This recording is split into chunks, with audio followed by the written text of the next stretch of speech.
Let's talk about some of the other Michigan guys that you expect to do well in the combine. Yeah, I think Chris Jenkins, his dad was a great player in the NFL. I mean, he was a guy Jim Harbaugh told me in July he thought he could be a top 10 pick. Chris Jenkins has gotten a lot bigger and stronger and more explosive since he first got to Ann Arbor. Really good player. I don't think he will, I don't think he will end up as high as that, but I think I could see him being a first round guy.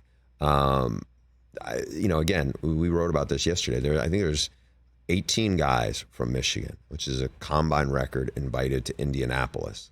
And when I saw Harbaugh over the summer, he predicted that they would break Georgia's draft record and said that they would have, last year it was 15 that Georgia had. And people kind of snickered about that. It was like, Michigan, what? And then you started to see all these guys now. I don't think there's a ton of top, 25 kind of guys in this group, but I think it's a lot of guys who will be middle round players who are really good college players. And then there's a handful of them. It'll be fascinating to see how Roman Wilson, who was their top receiver, is not very big, but is very explosive, really quick. When he was at Michigan, the strength coaches told me he was testing off the charts there. And so he did really well in Mobile at the Senior Bowl. I mean, I don't think he's a guy who's big enough to play himself into the first round, especially it's a really deep draft of receivers, but I think he's a guy that will be an interesting one to watch in Indianapolis. I think there's a bunch of other guys who are really good players, like Mike Sanders still is a smaller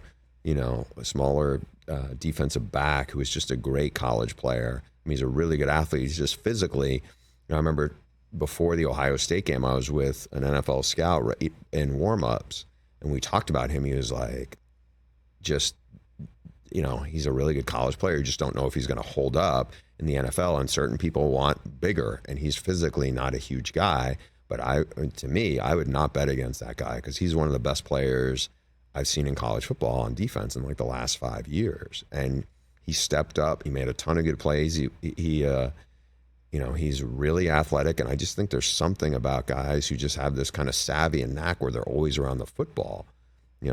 And he's got that. So I think he's one to keep an eye on wherever he ends up. I feel like I'm broadcasting for an audience of one, so I'm going to keep talking about Michigan football. How good can they be? It seems like Harbaugh has just taken so many coaches along with him.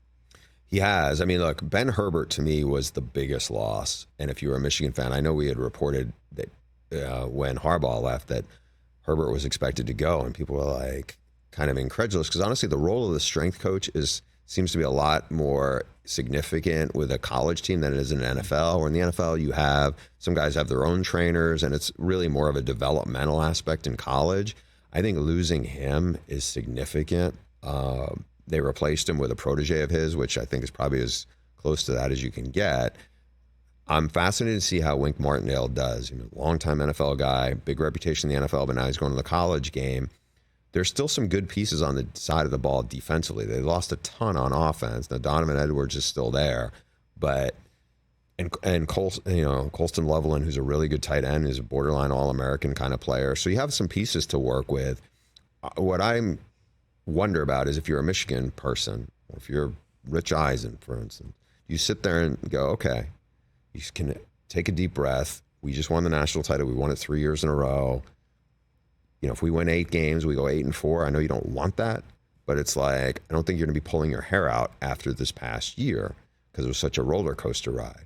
I mean, given all the guys, like I said, 18 guys are going to the combine. This team is very depleted. There's still some good players, but it's not like they have coming back what Ohio State has coming back. They haven't added, Ohio State in the portal added arguably the best defensive player in the country this year, who was at Alabama. People thought he was going to go to Georgia, and then Ohio State was able to win that recruiting battle.